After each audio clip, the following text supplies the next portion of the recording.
Good evening. Tonight, I can report to the American people and to the world that the United States has conducted an operation that killed Osama Bin Laden, the leader of al-Qaeda, and a terrorist who's responsible for the murder of thousands of innocent men, women, and children. It was nearly 10 years ago that a bright September day was darkened by the worst attack on the American people in our history. The images of 9/11 are seared into our national memory.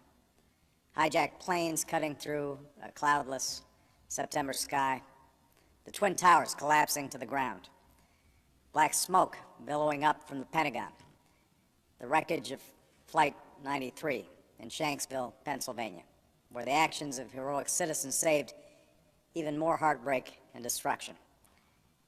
And yet we know that the worst images are those that were unseen to the world.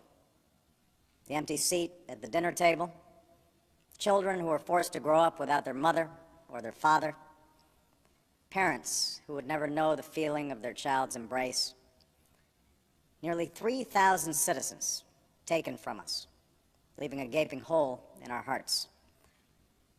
On September 11th, 2001, in our time of grief, the American people came together.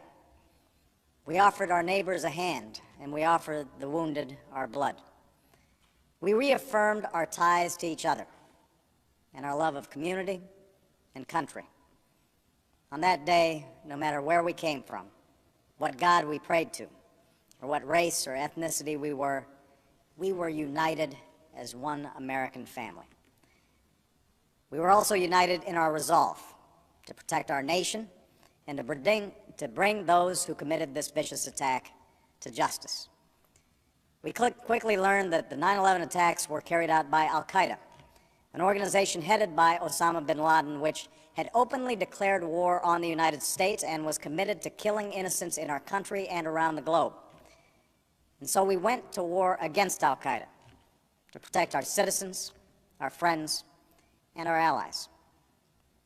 Over the last 10 years, thanks to the tireless and heroic work of our military and our counterterrorism professionals, we've made great strides in that effort.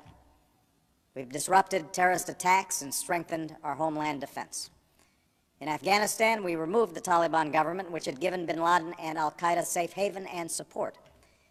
And around the globe, we worked with our friends and allies to capture or kill scores of al-Qaeda terrorists, including several who were a part of the 9/11 plot. Yet Osama bin Laden avoided capture and escaped across the Afghan border into Pakistan. Meanwhile, al-Qaeda continued to operate from along that border and operate through its affiliates across the world. And so shortly after taking office, I directed Leon Panetta, the director of the CIA, to make the killing or capture of bin Laden the top priority of our war against al-Qaeda, even as we continued our broader efforts to disrupt, dismantle, and defeat his network.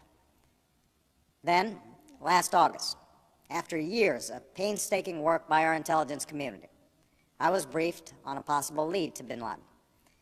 It was far from certain, and it took many months to run this thread to ground. I met repeatedly with my national security team as we developed more information about the possibility that we had located bin Laden hiding within a compound deep inside Pakistan. And finally, last week, I determined that we had enough intelligence to take action and authorized an operation to get Osama bin Laden and bring him to justice. Today, at my direction, the United States launched a targeted operation against that compound in Abbottabad, Pakistan. A small team of Americans carried out the operation with extraordinary courage and capability. No Americans were harmed. They took care to avoid civilian casualties. After a firefight, they killed Osama bin Laden and took custody of his body. For over 2 decades, bin Laden has been al-Qaeda's leader and symbol, and has continued to plot attacks against our country and our friends and allies. The death of bin Laden marks the most significant achievement to date in our nation's effort to defeat al-Qaeda. Yet his death does not mark the end of our effort. There's no doubt that al-Qaeda will continue to pursue attacks against us. We must, and we will, remain vigilant at home and abroad. As we do, we must also reaffirm that the United States is not and never will be at war with Islam. I've made clear, just as President Bush did shortly after 9/11, that our war is not against Islam. Bin Laden was not a Muslim leader. He was a mass murderer of Muslims. Indeed, al-Qaeda has slaughtered scores of Muslims in many countries, including our own. So his demise should be welcomed by all who believe in peace and human dignity. Over the years, I've repeatedly made clear that we would take action within Pakistan if we knew where bin Laden was. That is what we've done. But it's important to note that our counterterrorism cooperation with Pakistan helped lead us to bin Laden and the compound where he was hiding. Indeed, bin Laden had declared war against Pakistan as well and ordered attacks against the Pakistani people. Tonight, I called President Zardari, and my team has also spoken with their Pakistani counterparts. They agree that this is a good and historic day for both of our nations. And going forward, it is essential that Pakistan continue to join us in the fight against al-Qaeda and its affiliates. The American people did not choose this fight.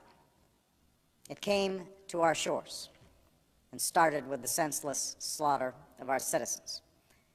After nearly 10 years of service, struggle, and sacrifice, we know well the costs of war. These efforts weigh on me every time I, as Commander-in-Chief, have to sign a letter to a family that has lost a loved one, or look into the eyes of a service member who's been gravely wounded. So Americans understand the costs of war.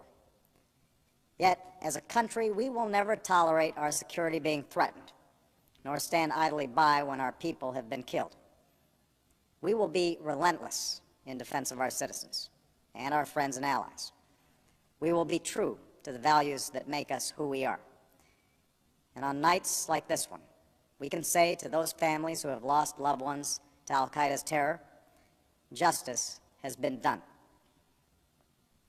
Tonight, we give thanks to the countless intelligence and counterterrorism professionals who've worked tirelessly to achieve this outcome. The American people do not see their work, nor know their names.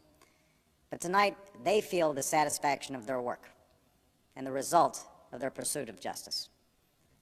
We give thanks for the men who carried out this operation, for they exemplify the professionalism, patriotism, and unparalleled courage of those who serve our country. And they are part of a generation that has borne the heaviest share of the burden since that September day. Finally, let me say to the families who lost loved ones on 9/11 that we have never forgotten your loss, nor wavered in our commitment to see that we do whatever it takes to prevent another attack on our shores. And tonight, let us think back to the sense of unity that prevailed on 9/11. I know that it has at times frayed, yet today's achievement is a testament to the greatness of our country and the determination of the American people. The cause of securing our country is not complete, but tonight we are once again reminded that America can do whatever we set our mind to. That is the story of our history. Whether it's the pursuit of prosperity for our people or the struggle for equality for all our citizens, our commitment to stand up for our values abroad, and our sacrifices to make the world a safer place. Let us remember that we can do these things not just because of wealth or power, but because of who we are. One nation, under God, indivisible, with liberty and justice for all. Thank you. May God bless you. And may God bless the United States of America.